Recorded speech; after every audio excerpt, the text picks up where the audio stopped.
الشيطان الرجيم بسم الله الرحمن الرحيم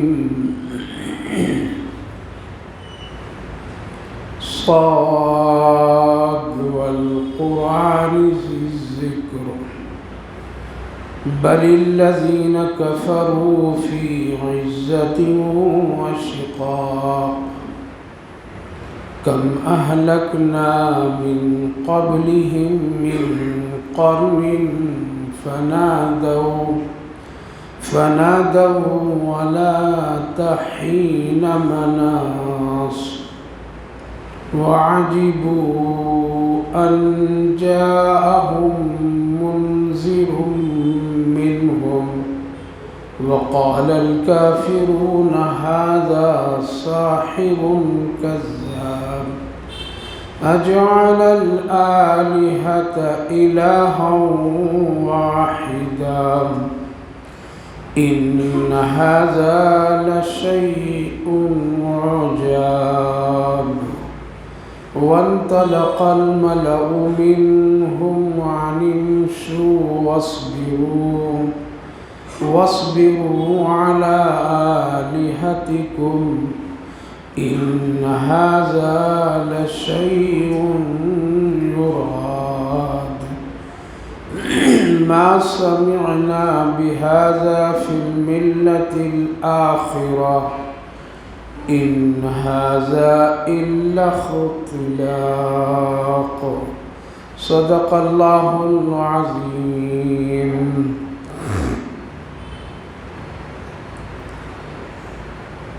صاد والقرآن ذي الذکر.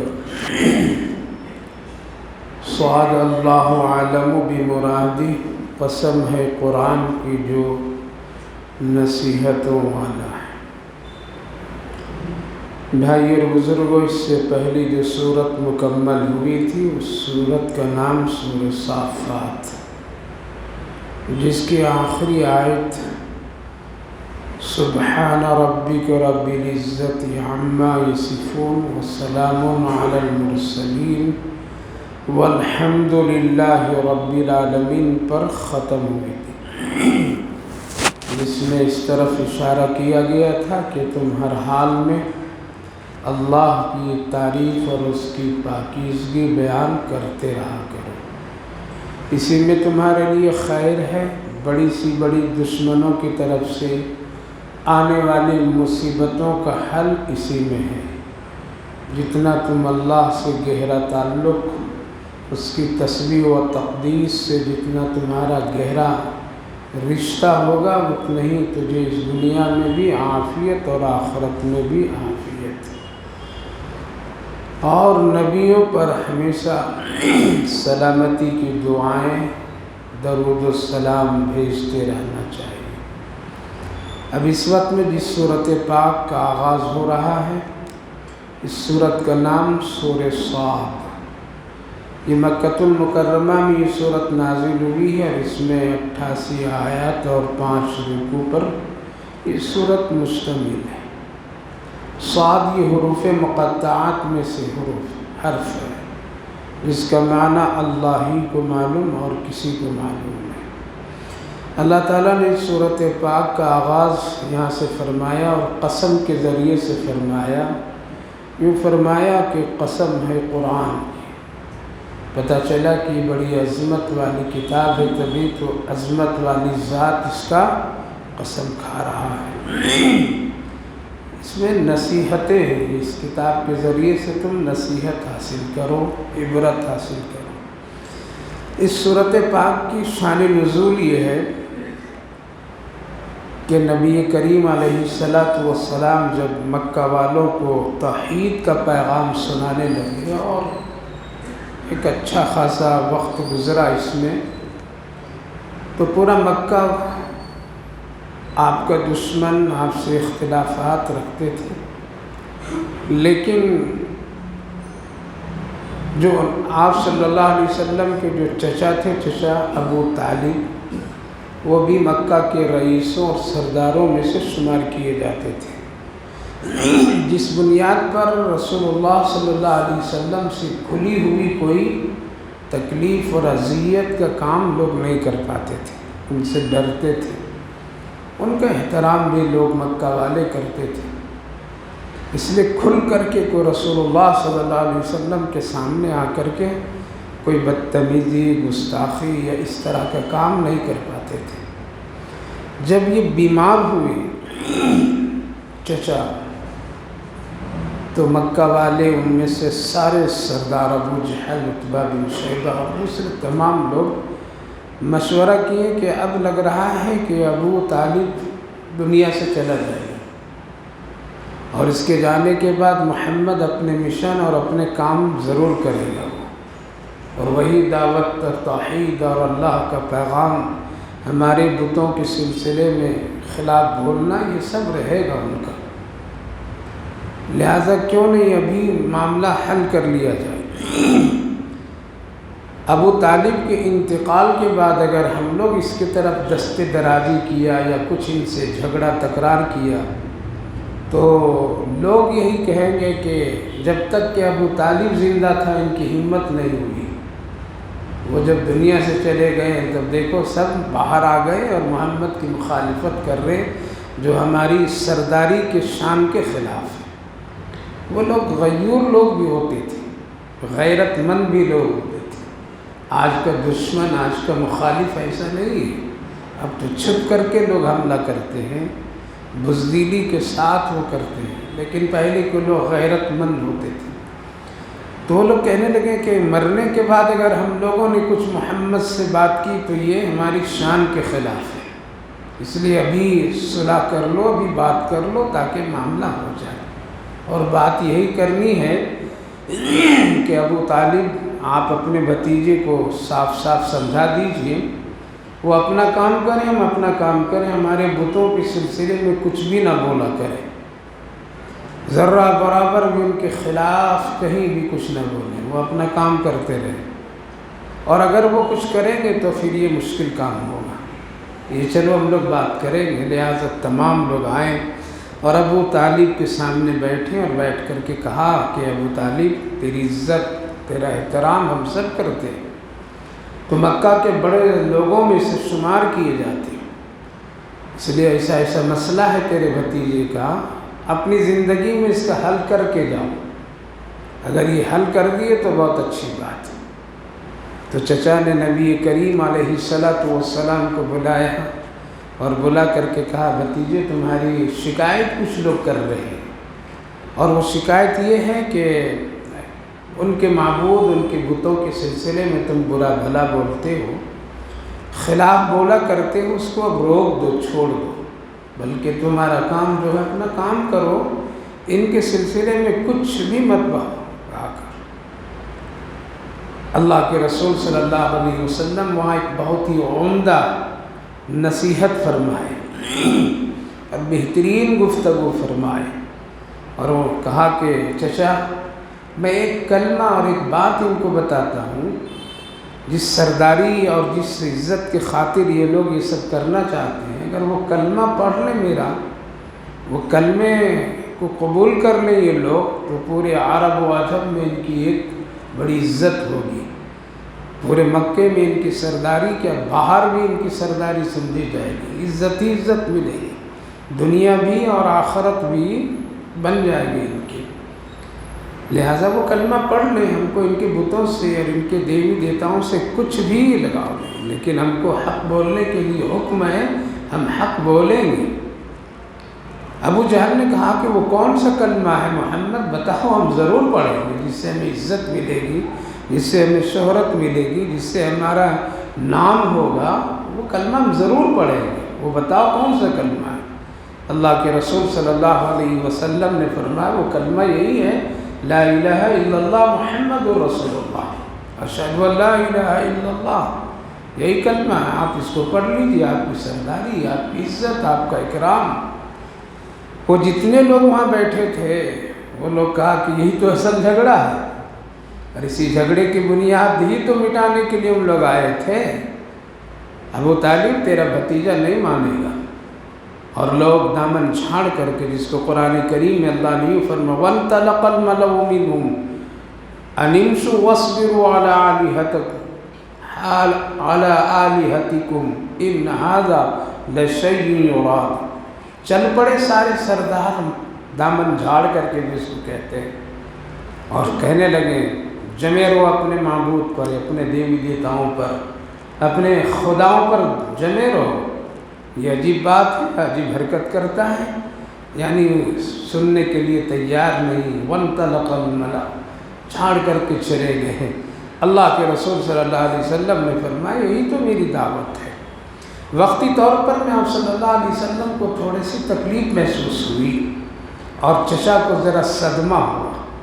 نبی چچا کے صدمے پر ذرا سا آپ کے دل میں دھچکا لگا، لیکن کفار و مشرکین کے جانے اور ان کی گفتگو سے آپ کو ذرہ برابر بھی ملال نہیں ہوا۔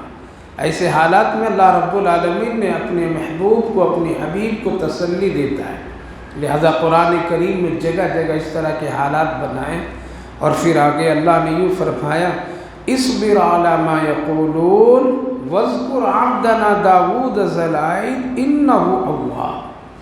آپ صبر کیجئے ان لوگوں کی باتوں پر، آپ رنجیدہ مت ہوئیے، آپ غمزدہ بھی مت ہوئیے، صبر کیجئے۔ اور ایسے موقع پر آپ اپنے سے پہلے لوگوں کی زندگی اور حالات نبیوں کی یاد کیجئے۔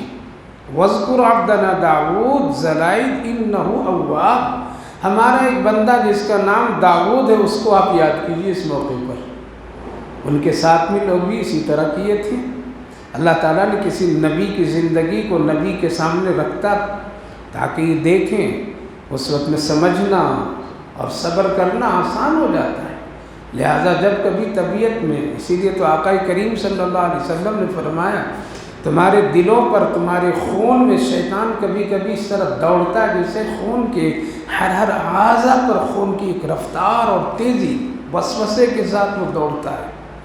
اس وقت کبھی کبھی تم کو بلندی پر لے جائے گا، کبھی تجھے نیچے گرائے گا، کبھی تیرے خیالات کو بدل دے گا، کبھی تیرے لیے نہ جانے کون کون سے حالات پیدا کرے گا۔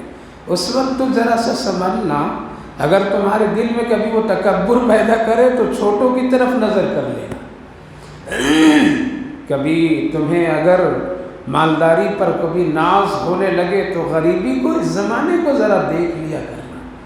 اگر تمہیں صحت پر اور حسن اور جمال پر کبھی ناز ہو تو کبھی لنگڑے لولوں کو بھی دیکھ لیا کرنا۔ جب تم یہ کام کرو گے اور یہ سوچ اور اپناؤ گے تو اس وقت شیطان کی طاقت تم پر نہیں چلے گی۔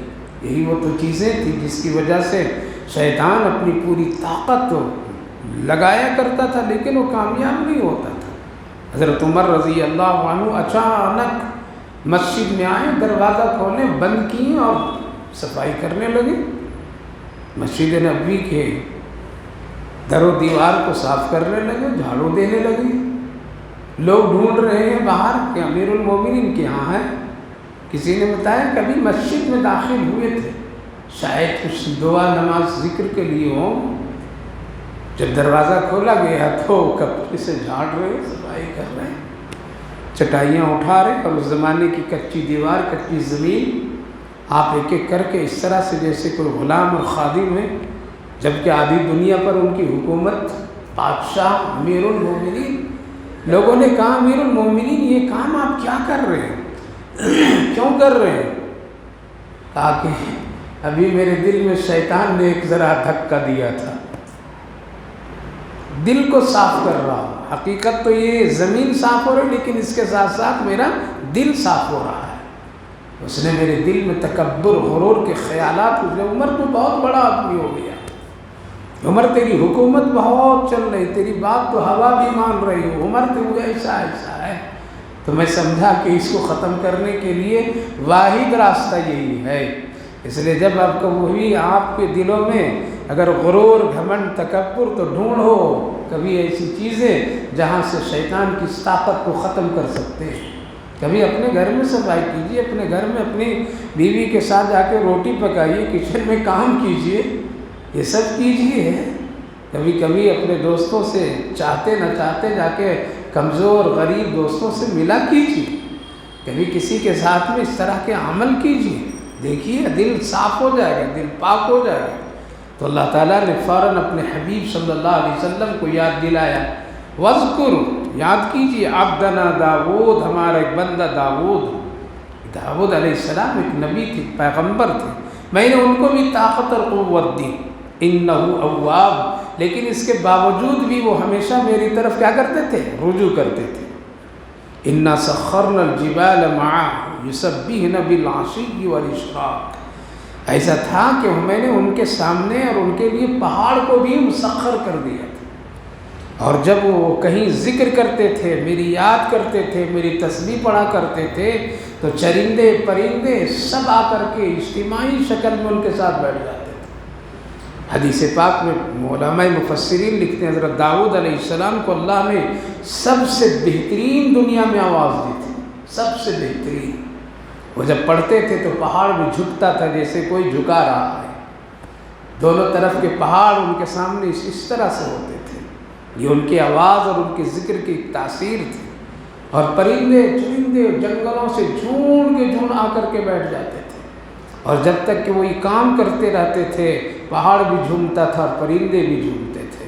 یہ ایک پیغمبر کا، تو اللہ تعالیٰ نے یاد دلائی یسبحن بالعشی، ان کی باتوں کو چھوڑیے، بلکہ آپ تسبیح و تقدیس کیجیے۔ کیا کیجیے؟ آپ میری طرف آ جائیے، میرے یاد میں لگ جائیے، باقی کام ہم کر دیں گے، آپ پریشان مت ہوئیے۔ آج مسلمانوں کو آج کہا جائے کہ بھائی حالات دنیا میں ایسے ہیں، ذرا کیا کرو، نمازوں کی پابندی کر لو، قرآن کی تلاوت کر لو، صبح و شام ذرا اللہ کو یاد کر لو، ذکر کر لو۔ تو آج کے لوگ کہتے ہیں مولوی پاگل ہو گیا ہے، لوگ کیا کیا تیاری کر رہے ہیں، کیا کیا لوگ کوششیں کر رہے ہیں، ہتھیاروں کو استعمال کر رہے ہیں، تو فلاں کر رہے ہیں، فلاں کر رہے ہیں۔ یہ مولوی ابھی بھی تسبیح کے دانے میں، یاد رکھیے تسبیح کے دانے میں ہی طاقت ہے۔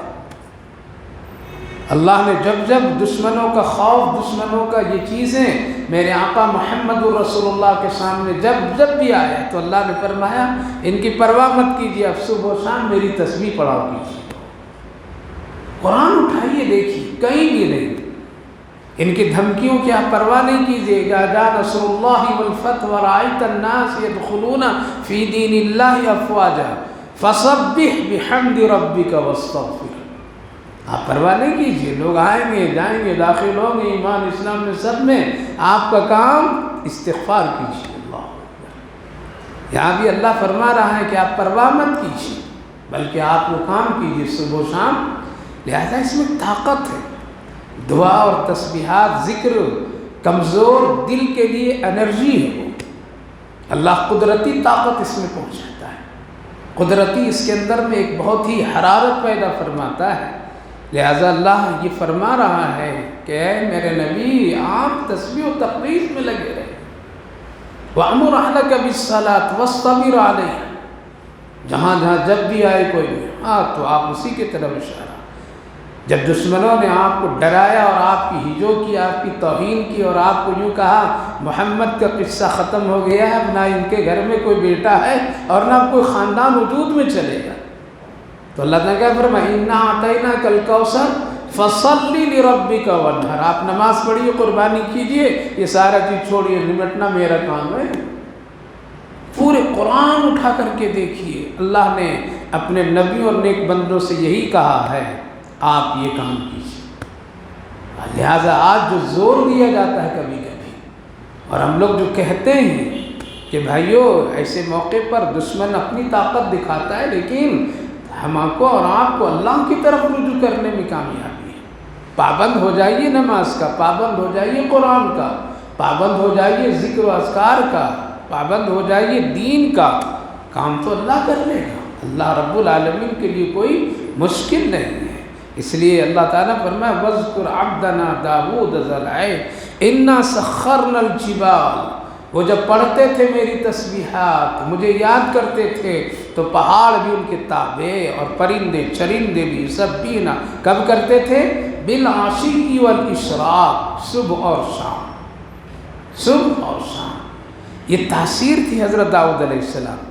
اللہ نے اس امت میں بھی ایسے ایسے لوگوں کو بنائے، نبی تو نہیں لیکن اللہ نے اپنے حبیب کی امتیوں کو بھی اسی طاقت دی کہ جب وہ کبھی قرآن پڑھتے تھے تو چرندے پرندے نکل کر کے آ جاتے تھے۔ بڑا مشہور ہے واقعہ، حضرت سید شاہ عطا اللہ شاہ بخاری رحمہ اللہ جو بہت زبردست عالم دین تھے، 8 گھنٹہ بیان کرتے تھے۔ مشہور تھا کہ یہ دلی کے جامع مسجد میں جب ان کا عشاء کے بعد بیان شروع ہوتا تھا تو دلی کی عورتیں روٹی پکانا چھوڑ دیتی تھی اور یہاں آ جاتی تھی۔ ان کے قرآن پڑھنے کا انداز آج بھی یوٹیوب میں کھولیے اور ان کے نام پر ریسرچ کیجیے، ان کا قرآن سنیے، کیا خوبصورت ہے۔ لکھا ہے کتابوں میں کہ ایک مرتبہ وہ کشمیر کی وادی میں چلے گئے، اور جب کشمیر کی وادی میں جب ان کا شوق ہوا کہ اس وادی میں اللہ کا قرآن پڑھوں، جب پڑھنے لگے تو اطراف سے اژدہا، سانپ، بچھو، پرندے سب آ کر کے گھیر لیے ان کو، اور جب تک پڑھتے رہے سب چرندے مودی جانور ہیں سب ان کے ساتھ سنتے رہے۔ یہ ہمارے پیارے آقا صلی اللہ علیہ وسلم کی امتیوں کو عالمہ کا حال یہ ہے۔ حضرت شیخ الاسلام مولانا حسین احمد مدنی علیہ الرحمہ بڑے بزرگ گزرے ہیں اور مجاہد آزادی کا ہیرو ہے، جو 18 سال نبی پاک علیہ السلام کے روضہ اقدس کے سامنے بخاری شریف پڑھا کرتے تھے۔ جب انگریزوں نے ان کو جیل میں ڈالا تھا تو ان کے کمرے میں تکلیف اور اس کو کاٹنے کے لیے ایک اژدہا بھی داخل کر دیا تھا۔ جب وہ رات میں اٹھے اور اٹھ کر کے جب درود پاک کا ورد کر رہے تھے تو وہ اژدہا آیا اور سامنے کہا، حضرت نے کہا کہ خود آئے ہو یا اللہ نے بھیجا ہے یا انگریز نے بھیجا ہے؟ اگر اللہ نے بھیجا ہے تو جو کچھ کرنا ہے کر لو، میں تو ہوں کوٹری میں۔ کیا ان لوگوں کی خود آیا ہے یا انگریز نے بھیجا ہے؟ اگر اللہ کی طرف سے آیا تو بھی اللہ کا بندہ، میں بھی اللہ کی بندہ، آؤ میں اللہ کا ذکر کر رہا تو بھی ذکر کر رہا، اور اگر انگریز نے بھیجا ہے تو جاؤ وہیں پہ۔ جب تک کہ حضرت ذکر کرتے رہے، صاحب بھی اسی طرح ذکر کرتا رہا۔ حضرت نے کہا کہ میرا کام ختم ہو گیا، اب تم کو جس نے بھیجا اسی کے پاس چلے جاؤ۔ پلٹ کر کے گیا جہاں انگریز جیلر سو رہا تھا، وہیں اس کو ڈسا۔ صبح جنازہ اس کا اٹھا ہے اور حضرت خوشی سے تھے۔ اللہ رب العالمین نے قرآن کریم میں ایک تاثیر رکھا ہے، اللہ نے اپنے ذکر میں ایک برکت رکھا ہے۔ پڑھ کے تو دیکھیے، گھر میں پڑھیے، گھر کو قبرستان مت بنائیے، ذرا گھر میں کبھی ذکر کیجیے، تسبیحات پڑھیے، اپنی یادیں بنائیے۔ اسی لیے تو ہم کہا کرتے ہیں کہ دنیا سے جا رہے ہو تصویروں کی یاد مت بناؤ، مصلوں کی یاد بناؤ۔ تمہارا ایک ایسا مسلح، آپ کا ایسا مسلح ہونا چاہیے، تسبیح ایک ایسی ہونی چاہیے، قرآن ایک ایسا ہونا چاہیے کہ جس کو آپ پڑھتے رہیے۔ اس مسلح پر آپ تہجد پڑھیے، اس تسبیح پر اللہ کا ذکر کیجیے۔ مرنے کے بعد گھر والے یاد کریں گے کہ میرے والد میری ماں اس مسلح پر تہجد کی نماز پڑھتی تھی، میرے ماں اور میرے والد اسی قرآن کریم سے تلاوت کیا کرتی تھی۔ یہ یادیں بنائیے۔ فوٹو کیا ہے جس پر لعنتیں برستی ہیں، جس پر کوئی نیکی نہیں ہے۔ آپ اپنے گھر میں یہ یادیں بنائیے کہ میری ماں اسی تسبیح پر اللہ کا نام لیا کرتی تھی، ہم بھی یہ سب پڑھیں گے۔ یہ ہے اصل یاد، یہ اصل صدقہ، یہ ہے اصل چیز۔ آج ایسی چیزیں نہیں ملتی ڈھونڈنے پر میں بھی۔ اس لیے میرے بھائیوں، بزرگوں، ماں بہنوں، اپنی زندگی میں کوئی ایسی یاد چھوڑ کر کے جائیے جس کو بچے اور گھر والے دیکھیں، سنیں تو پتہ چلا، لوگ کہیں کہ یہاں اس گھر میں کونے میں اور اس جگہ پر میں بیٹھ کر کے اللہ کا ذکر کیا جاتا تھا۔ اللہ تعالیٰ نے یہاں 2 وقت بتلایا، بالعشی والاشراق۔ اشراق سے مراد ہے اشراق کی نماز میں۔ اشراق سے صبح کا وقت، سورج نکلنے کا جو وقت ہے اس کو اشراق کہتے ہیں، روشن۔ تو اس وقت میں تسبیح کیجیے۔ اسی لیے آقا کریم صلی اللہ علیہ وسلم نے اس وقت میں 2 رکعت نماز پڑھنے کا، صلاۃ الاشراق۔ کون سی نماز؟ اشراق کی نماز 2 سے 4، 4 سے 12 رکعت تک ہے، لیکن 4 پڑھنا سنت ہے۔ اللہ کے رسول صلی اللہ علیہ وسلم نے فرمایا کہ تم 2 رکعت پڑھ لیا کرو صبح کے روشن ہونے کے وقت میں، دن بھر کے کام اللہ تیرا بنا دیا کرے گا۔ ہم گھنٹوں گھنٹوں کسی کے دکان پر، گھنٹوں گھنٹوں کسی کے یہاں کھڑے گھنٹوں کوئی کام میں پھنسے رہ جاتے ہیں، پھنسے رہ جاتے، کام نہیں ہوتا ہے۔ کیوں؟ ہم نے وہ کام نہیں کیا جو میرے آقا نے ارشاد فرمایا۔ بالعشی، اور شام کے وقت میں پتہ چلا کہ یہ دو وقت میں ذکر کرنا افضل ہے، اللہ کو بہت پسند ہے۔ باقی ٹائم الگ ہے، آپ کرتے رہیے، لیکن یہ دو ٹائم میں خاص اہتمام کرنا چاہیے۔ کیا کرنا چاہیے؟ خاص اہتمام کرنا چاہیے۔ اسی لیے صحابہ کرام رضوان اللہ عنہم اجمعین اپنی تجارت اشراق کے بعد شروع کرتے تھے اور عصر سے پہلے بند کر دیا کرتے تھے۔ یہ دو یہی وقت ہوتا تھا ان کا۔ ہم لوگ کیا 1 بجے ابھی تک کماتے رہو، دکان کھولتے رہو، پھر بھی پیٹ نہیں بھرے گا؟ بھرے گا؟ نہ بھرے گا۔ وہ حضرات اس کی پابندی کرتے تھے، اشراق کے بعد تجارت، عصر بند، عصر کے وقت ہی بند کر دیتے تھے۔ عصر کے بعد بس اللہ کے ذکر میں، تسبیحات میں، گھر میں، اور مغرب نماز پڑھیں، جلدی سے کھانا کھائیں، پھر آرام میں چلے گئے۔ ہم لوگوں کی زندگی تو ایک بےہودہ قسم کی زندگی ہے۔ ہم سب کے ایک وقت جو ہے وہ وقت ہے، اللہ نے جو سسٹم بنایا تو اس کو الٹ پلٹ کر کے ہم نے رکھ دیا۔ تو یہ دو وقت بہت ہی خیر و برکت کا وقت، صبح اور شام، اس لیے اس وقت میں تسبیحات کی پابندی کرنی چاہیے۔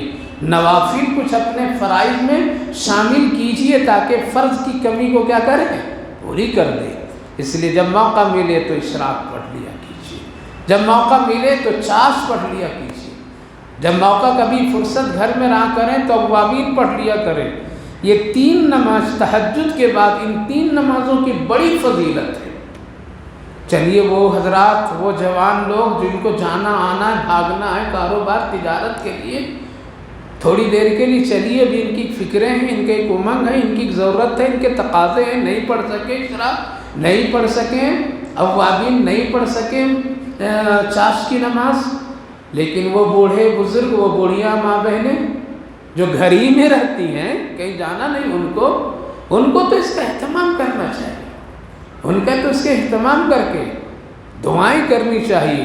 اللہ کے رسول صلی اللہ علیہ وسلم نے ارشاد فرمایا، اوابین پڑھ لیا کرو، اللہ بغیر حساب و کتاب کو جنت عطا فرما دے گا۔ اس نماز میں وہ طاقت ہے۔ اشراق پڑھ لیا کرو، کبھی تیری تو روزی رزق میں اللہ کبھی کمی نہیں ہونے دے گا۔ چاش کی نماز پڑھ لیا کرو، اللہ تیری ہر بلائی مصیبتوں سے تجھے بچائے گا، محفوظ کرے گا۔ 2-4 کا 10 منٹ کا کام۔ لہذا حضرت داؤد علیہ السلام بھی یہی کیا کرتے تھے۔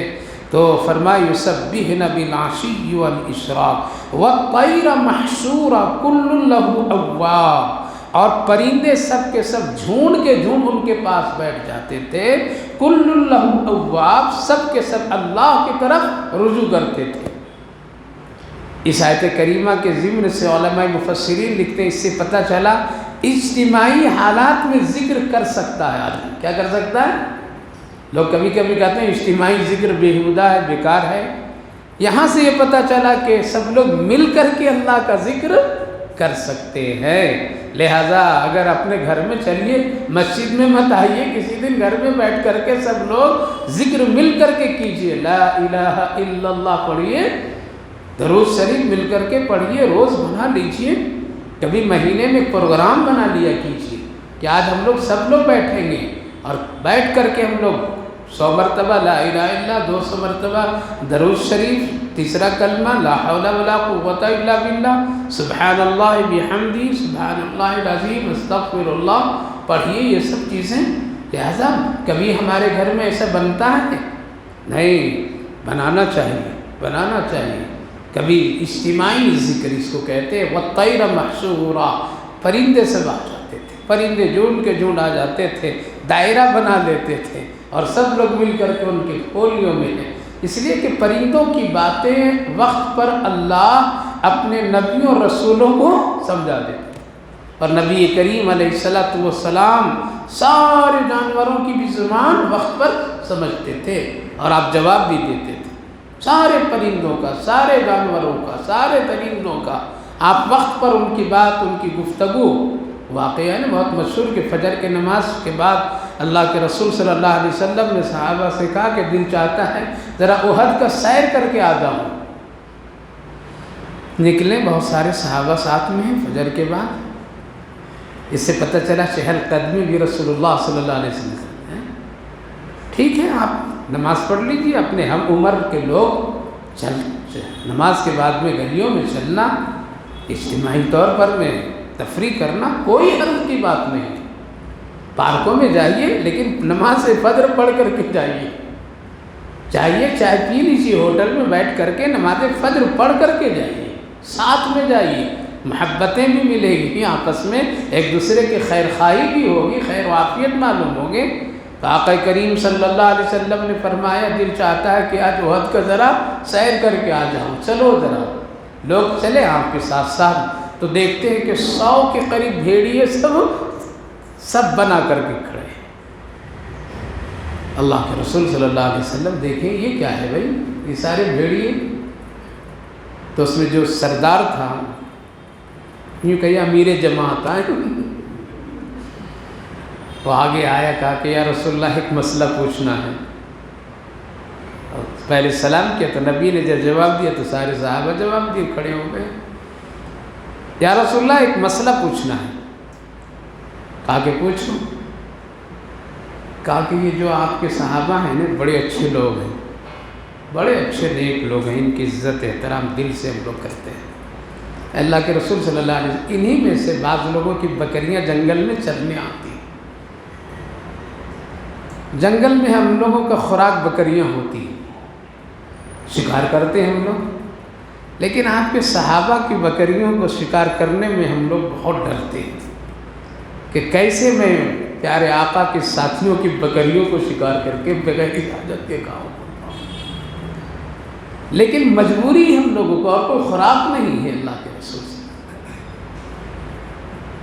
کیا ایمان اور کیا مسئلہ اور کیا زمانہ تھا، سوچیں۔ کیا بھیڑیے پوچھ رہے ہیں اللہ کے رسول آپ کے صحابہ کی بکریاں ہیں، لیکن دل نہیں چاہتا، یہ ایمان والے لوگ ہیں، آپ سے محبت کرتے ہیں، ان کا مال میں کیسے کھاؤں؟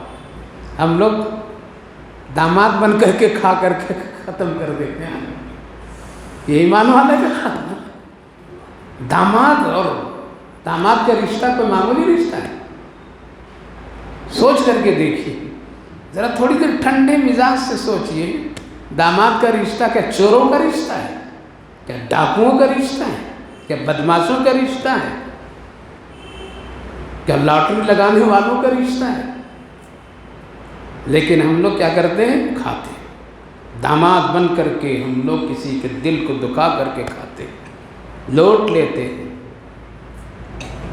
کل کا بھیڑیا اتنا ایمان رکھتا تھا، اور یہ کہہ رہا ہے کہ اللہ کے رسول ان پیارے صحابہ کا مال مجھے کھانے میں بہت ڈر لگ رہا، جبکہ یہ مسئلہ ہے جنگل کے بھیڑیاں بغیر پوچھے شکار کر سکتی، کھا سکتی، کوئی مسئلہ ہے نہیں، ان کے لیے اجازت ہے، لیکن کتنا احترام کرتے تھے کہ ایمان والے کا مال نہیں کھانا ہے ناجائز طریقے سے۔ یہ کوئی ایمان والے لوگ ہیں کیا؟ کارڈوں میں لکھتے ہیں کہ فلاں فلاں فلاں فلاں فلاں پڑھو تو اللہ اکبر، قبرستان تک سلسلہ جوڑ دیتے ہیں، یہاں تک کہ دادا پر دادا، یہ دادا وہ دادا، سب کو گناہ میں شامل کر دیا۔ یہ لسٹ، یہ دعوت نامہ جو ہے نا، یہ کارڈ جب کھلے گا تیرے نام اعمال میں تب پتہ چلنا، مردے کہیں گے ارے کم بخت میرا نام کیوں جوڑ رہا تھا گناہ میں؟ ہاں لکھتے ہیں نواسا اس کا، نواسی اس کی، دادا پردادا، لکڑ دادا، سب کا قبرستان تک کے لوگ شامل کرتے ہیں۔ مردے بھی کہیں گے واہ میں کیسا خاندان چھوڑ کر کے آیا،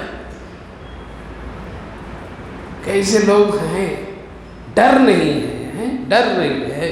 تو میرے بھائیوں بزرگوں، کل کا بھیڑیا بھی ناجائز کھانے کے لیے تیار نہیں تھا، آج کا ایمان کا دعویٰ کرنے والا مسلمان کی حال یہ ہے۔ اللہ کے رسول یہ مسئلہ بتلائیے کیا کروں؟ اللہ کے رسول نے فرمایا او صحابہ میں کیا جواب دوں ان کو، کیا جواب دوں ان کو؟ ان کی روزی وہی ہے، اور مسئلہ تیری محبت کا ہے، کیا میں جواب دوں؟ تو ہی جواب دے۔ اللہ کے رسول بھی خاموش ہو گئے، صحابہ بھی حیران ہو گئے، واہ، چرندوں درندوں پرندوں کو بھی اتنا احساس ہے کہ حلال کیا ہے اور حرام کیا ہے۔ کیا کھانا نہیں کھانا، کس کا کھانا کس کا نہیں کھانا۔ کل کے ایسے بھیڑیوں کو بھی یہ مسئلہ معلوم تھا۔ اللہ کے رسول نے کہا کہ جواب تم یہ دو۔ صحابہ نے کہا یا رسول اللہ اگر ان کا حق ہے کھا لینے دیجیے، ہم لوگ ناراض نہیں ہوں گے۔ وہ بھی کیا دل والے لوگ تھے۔ ہم اور آپ ہوتے کہتے ہیں کہ کون کون بھیڑیے کھاتا ہے میری بکریاں بتاؤ، آج اس کے حساب کتاب کر دیتے ہیں۔ لیکن صحابہ کا بھی جواب کیا شاندار، اللہ کے رسول ان کا اگر حق ہے، اگر ان کا کھانے کا کھانے دیجیے، جو چاہیں یہ لے پکڑ لے کھا لے، کوئی ہم لوگوں کو کوئی تکلیف نہیں۔ بھیڑیے بھی تھے وہ آگے کہ اللہ کے رسول اب ہم لوگ نہیں کھائیں گے، ایک بھی آپ کے صحابہ کی بکریاں شکار نہیں کریں گے اللہ کے رسول، بلکہ اب ہم ان کی بکریاں گھر تک بھی پہنچا دیں گے، اگر کہیں گے تو ہم ان کی حفاظت کریں گے جنگلوں میں۔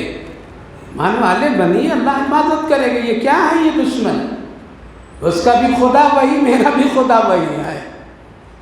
ڈریے مت، بزدل مت بنیے، ایمان والے بنیے، یقین والے بنیے۔ ان سے نمٹنا اللہ کا کام ہے، ہم کمزور ہیں، یہ دعا کرتے ہیں۔ تو کل کے چرندے پرندے بھی درندے بھی سب اللہ کی اطاعت ذکر و تسبیح کیا کرتے تھے۔ آج ہم اور آپ بھول گئے، ہماری زبان، ہمارے اعمال، ہمارے اخلاق، ہماری ساری چیزیں آج دین اسلام سے بہت دور ہے۔ میرے بھائیوں، بزرگوں، ماں بہنوں، گھروں کو ذکر اللہ کے محفل سے سجائیے، گھر کو قرآن کریم کی تلاوت سے برکتیں اس میں کھینچ کر کے لائیے۔ اس لیے بزرگ حضرات جو ہیں گھر میں جو ریٹائرڈ بیٹھے ہوئے، ان بزرگوں سے اور ان ماں بہنوں سے جن کی عمریں ہو گئی ہے، ہماری بزرگ خواتین حضرات جو ہے گھر میں، وہ اشراق کی بھی پابندی کریں، چاند کی بھی پابندی کریں، اوابین بھی کی پابندی کریں، تہجد کی بھی پابندی کریں۔ جب آپ وہ یہ سارے کاموں میں لگ جائیں گے، نیند میں برکت آئے گی، صحت میں برکت آئے گی، روزی میں برکت آئے گی۔ اس لیے یہ ساری چیزوں میں اللہ خیر ہی خیر رکھا ہے۔ تو اللہ نے اپنے نبی حضرت داؤد علیہ السلام کو یہ خاص معجزہ عطا فرمایا تھا، وَالطَّيْرَ مَحْشُورًا كُلٌّ لَهُ أَوَّابٌ، کہ جب وہ ذکر کرتے تھے بیٹھ کر کے تو سارے پرندے، سارے چڑیے، سارے اڑنے والے سب آ کر کے ان کے درمیان حلقہ بنا لیتے تھے، کل لہ اواب، اور سب مل کر کے اللہ کا ذکر کرتے تھے۔ کتنا اچھا لگے گا جب ہم سب مل کر کے اللہ کا ذکر کریں گے، کتنی اچھی بولیاں وہ بولی ہوگی جب پورے گھر کے بچے ماں بہنیں بیٹھ کر کے ایک ساتھ لا الہ الا اللہ کی صدائیں گھر میں گونجے گی، تو وہی تو گھر فرشتوں کو پسند ہوتا ہے، وہی گھر کا تذکرہ آسمان پر کیا جاتا ہے۔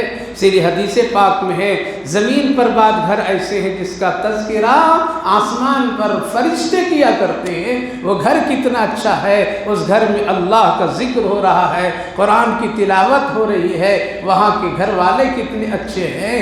اس لیے اپنا نام اللہ کے یہاں، فرشتوں کے یہاں اس کام سے بھیجا کیجیے۔ وَالطَّيْرَ مَحْشُورًا كُلٌّ لَهُ أَوَّابٌ وَشَدَدْنَا مُلْكَهُ وَآتَيْنَاهُ الْحِكْمَةَ وَفَصْلَ الْخِطَابِ۔ اللہ فرمایا ہم نے حضرت داؤد کو کیا کیا، بہت ہی طاقت دی تھی، ملک سلطنت دی تھی، وَآتَيْنَاهُ الْحِكْمَةَ، اور حکمت کی باتیں اور بہترین خطاب کرنے کا ان کو سلیقہ دیا تھا۔ وہ باتیں جب کرتے تھے تو بہت اچھی، اس لیے حضرت داؤد علیہ السلام کی تلاوت بھی اور ساتھ ساتھ ان کی تقریر و بیان و نصیحت بھی بڑی اچھی لوگوں کو لگتی تھی۔ یہ خدا داد، خدا اللہ کی طرف سے ایک بڑی نعمت ہے۔ وَهَلْ أَتَاكَ نَبَأُ الْخَصْمِ، تو پتہ یہ چلا میرے بھائیو بزرگوں کہ پچھلے لوگوں کا تذکرہ ہمیشہ کیا کرنا چاہیے، کرتے رہنا چاہیے، اس سے حوصلہ ملے گا، اس سے ہمتیں ملے گی، اس کے ہماری زندگی کے اندر میں ایک طاقت کی کیفیت پیدا ہوگی، صبر کی دولت ملے گی، شکر کا سلیقہ ملے گا۔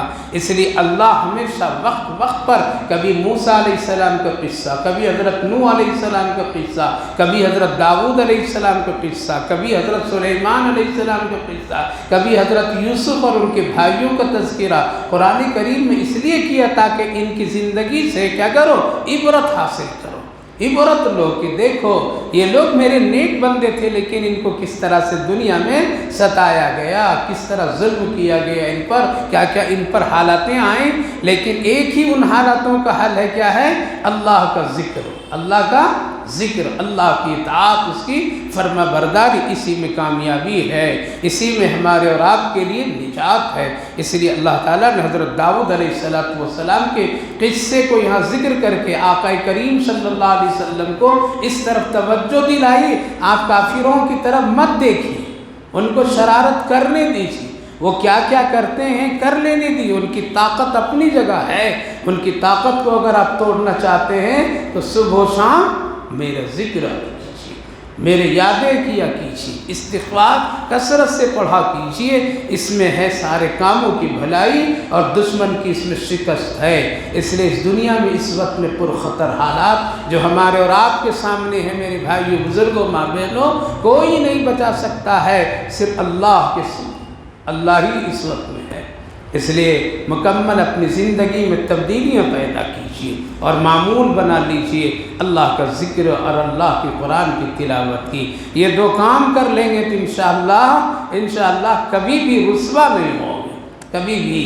اب کہیں گے کہ بہت سارے عالم علماء قرآن پڑھتے یہ ہوتے قید خانوں میں ہیں، وہ بھی اللہ کی خاص مصلحت ہے، اس میں بھی اللہ ہمارے اور آپ کے لیے عبرت رکھا ہے۔